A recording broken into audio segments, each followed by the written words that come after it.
நீ பிறந்த பொழுதே அவள் இறந்து விட்டாள். ஒரு புனிதவதி பெற்றெடுத்த மகளா நான்?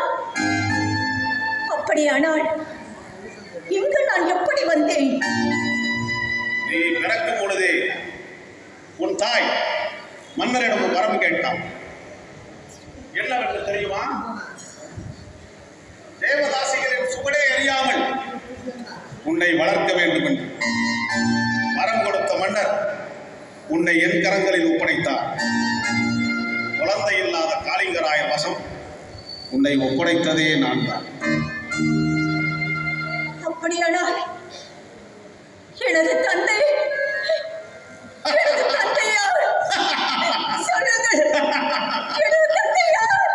தேவதாசி குலத்தில் பிறக்கும் பெண்களுக்கு தந்தை யார் என்று எப்படி சொல்ல முடியும்?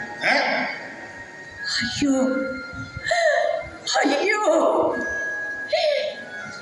இழிவான நாற்றமெடுத்த இந்த சமுதாயத்தில் பிறந்த நான் ஏன் ஏன் இதை என்னிடம் சொன்னீர்கள்? கடைசி வரை என்னிடம் சொல்லாமலேயே இருந்திருக்க கூடாதா? புதைந்து போன இந்த ரகசியத்தை மீண்டும் மீண்டும் ஏன் மாமா தோண்டி தோண்டி எடுக்கிறீர்கள்? ரகசியமாகவே இருந்திருக்கும். நீ என் மகன் விஸ்வநாதனை காதலிக்காமல் இருந்த